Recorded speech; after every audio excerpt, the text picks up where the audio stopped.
안녕하세요. 청담탑 정형외과 전준영, 김재중입니다.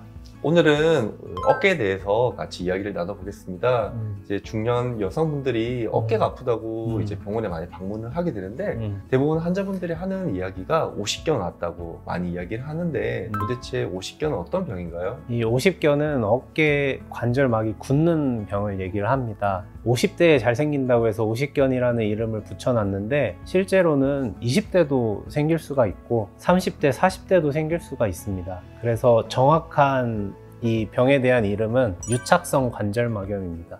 이 관절막에 염증이 생기면서 관절막이 쪼그라들게 되고 관절막이 쪼그라드니까 어깨 관절의 움직임에 제한이 생기는 거죠. 그래서 환자분들이 어깨를 들어보라고 하면 이렇게 드는데 이제 90도 정도에서 이제 제한이 생기게 됩니다. 어떤 분들은 이 견갑골을 이용해서 몸을 뒤로 젖히면서 나 어깨 올라가는데 뭐 이렇게 얘기하시는 분들도 있는데 실제로 이제 그런 분들을 몸을 뒤로 못 젖히게 하면 어깨가 이제 90도밖에 안 올라가는 거죠. 그래서 관절막이 굳어 있는 병이고 통증이 심하고 심한 분들은 잠자면서 계속 깨게 되고 일상생활에 제한이 생길 수가 있습니다. 어떤 치료를 받아야 좀 더 효과적으로 치료받을 수 있을까요? 오십견은 증상이 심한 경우에는 주사 치료가 제일 효과적이라고 할 수 있습니다. 네, 그러면 환자분께서는 내가 오십견인지 어떻게 자가 진단을 할 수 있을까요? 아까 말씀드린 대로 이제 환자분들한테 어깨를 들어 올려 보라고 하면 이 몸을 뒤로 젖히면서 이렇게 들어 올리면서 나는 어깨가 올라가는데 이러시거든요. 그래서 침대에 누워서 팔을 들어보면 됩니다. 침대에 누우면 어깨를 뒤로 젖힐 수가 없기 때문에 팔을 들어보면은 잘 안 올라가죠, 오십견이 있는 분들은. 그래서 침대에 누워서 내 팔을 이렇게 들어 올려서 만세가 되는지 이거를 확인해 보는 게 좋고, 또 앞으로 나란히 한번 해보실까요? 팔꿈치를 몸에 붙여야 됩니다. 팔꿈치 여기서 외회전을 해보는 거죠. 팔을 이렇게. 오십견이 있는 분들은 팔꿈치를 붙인 상태에서 팔이 외회전이 잘 안 돼요. 여기서 또 중요한 게 팔이 몸에서 떨어지면서 나 팔 돌아가는데 이렇게 하면 안 됩니다.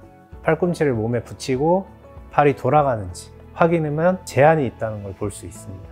보통 환자분들이 이제 진단이 됐으면 어떤 치료 방법이 있나요?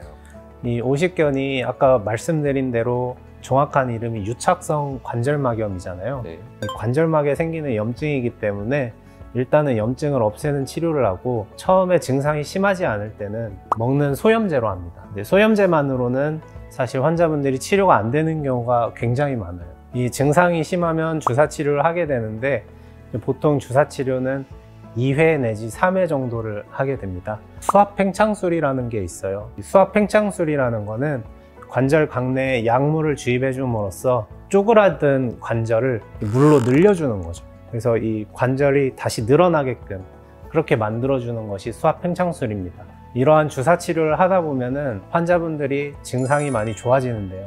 통증은 없어지지만 어깨가 굳은 거는 해결이 되지가 않아요. 그래서 일단 병원에서 통증을 없애고 염증을 줄이는 치료를 했다면 그 다음부터는 이 관절의 가동 범위를 회복시킬 수 있는 운동을 열심히 해야 되는데요. 주사만 맞고 운동을 하지 않는다면 이 오십견은 치료하기가 굉장히 어렵습니다. 오십견 운동을 지금부터 가르쳐 드리도록 하겠습니다. 지금부터 오십견에 도움이 되는 운동을 알려드릴 텐데요. 처음에는 손을 올리는 동작에 대해서 운동을 하실 텐데요. 지금같이 내가 아프지 않은 쪽에 손잡이를 잡으시고요. 손잡이 쪽 손을 이용해서 손을 밀어준다라는 느낌으로 들어주시면 되겠습니다. 그래서 천천히 드시면서 옆으로 벌리신다는 느낌으로 올려주시면 되시고요. 한 번만 더 해주실게요. 내려주시고, 혹시라도 올라가는 과정 속에서 어깨가 같이 끌려 올라간다거나 아니면은 팔이 구부러지시게 되면은 범위가 너무 높은 거니까 거기보다 좀 더 낮게 해주시는 게 좋고요. 진행을 하시다가 당기는 게 없거나 각도가 좀 더 올라가도 될 것 같다면 조금씩 각도를 조절하시면서 가장 머리 끝까지 올려주시면 되겠습니다. 그럼 높게 들어주세요.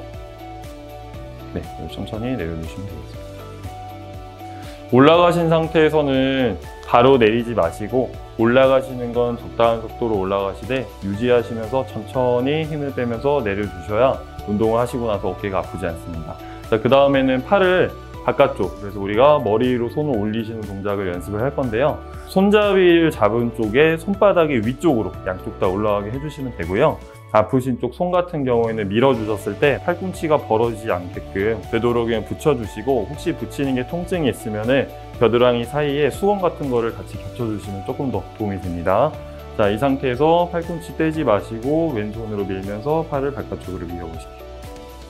네, 그리고 바로 해주시고 한 번만 더 바로 해주시면 되겠습니다. 네, 뒤에 있는 걸 짚거나 아니면 손을 뒤로 뻗었을 때 통증이 있는 거에 대한 운동을 하실 텐데요. 앞에 두 개의 운동보다는 훨씬 더 통증이 심하시기 때문에 앞에 두 개를 충분히 연습을 하시고 좋아지시면 그 다음 단계로 진행을 해주시는 게 도움이 되십니다. 자, 보시다시피 뒤로 있는 상태에서 설명을 드릴 건데요. 안 아프신 쪽 손으로 먼저 우산을 잡으시고 지금같이 머리 뒤쪽으로 우산을 먼저 넘겨주신 다음에 아프신 쪽 손으로 손잡이를 잡아주시면 됩니다.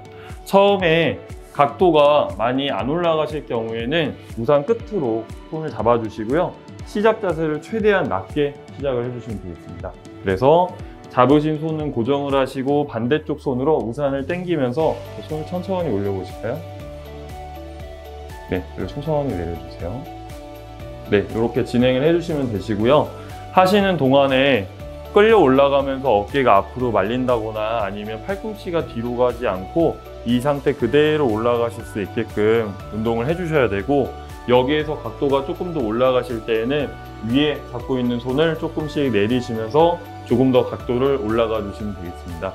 모든 운동은 10초씩 그리고 5세트 진행해 주시면 되고요. 어깨 같은 경우에는 한 번에 반복적으로 하시면 어깨 통증이 심해질 수 있으니까 운동이 끝나시고 냉찜질을 해주시는 게 도움이 되십니다. 네, 이상입니다.